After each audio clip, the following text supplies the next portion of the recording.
Oh, hi Rob and Alisa. I hope you're enjoying your first few days of marriage together. It was a great wedding and I'm really glad I was able to be a part of it. I just have one regret. You see, I wasn't sure whether I'd be called upon to deliver a speech, so I had one in my back pocket just in case. I could have grabbed the mic from Steve after he rickrolled you, but the timing just didn't seem right. Steve and Kelly had just delivered great speeches and dinner was ready to be served. So, I'd like you to go back to your wedding day now. Visualize your guests seated out in front of you. The smell of steak and shrimp is coming at you in one direction, the sounds of the waves hitting the beach from the other. Ladies and gentlemen, I'd like to propose a toast and to offer a few words of advice to the newlyweds. For those of you who don't know me, I'm Rob's older brother, Eric, and I'd like to thank you for coming today. Now, it's a big day for us, and one that many of us have been waiting for a long, long, long time.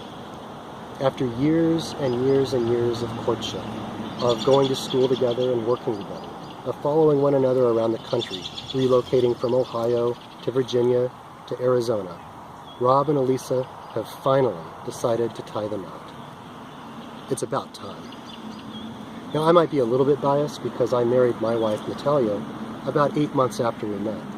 That's months, not years. But I've been married now for about 20 years and some change, and I've known Rob since before he was born, back when he was Bobby. That puts me in a unique position to offer some advice. Now, none of this is anything you haven't heard before, but these are the important little things that really make a difference, so it's worth reminding you.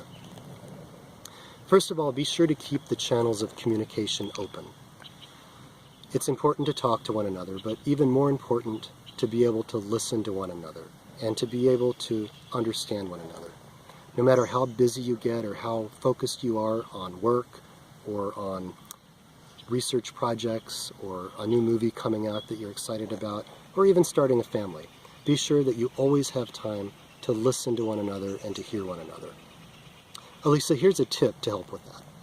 Whenever Rob wants to enter a room, have him drop to one knee and ask you, "What are thy biddings, my master?" You know, the way Darth Vader did to the Emperor in the Star Wars movies. That always worked wonders for me when we were growing up. And I'd like to think that all of his practice doing that was preparation for when he dropped to one knee to propose to you. So, you're welcome.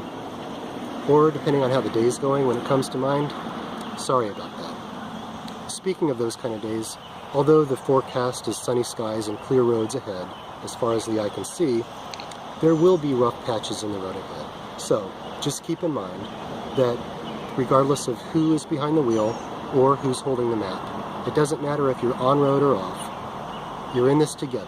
So if you work together, you'll be able to get through any rough patches in the road ahead. Finally, continue to be one another's best friends.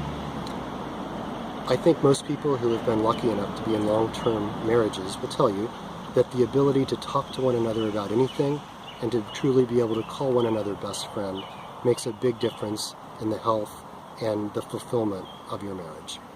So, in summary, keep talking, keep listening, keep working together, and keep being best friends. And your marriage will last even longer than your long, long, long, long courtship did. Ladies and gentlemen, to Rob and Alisa.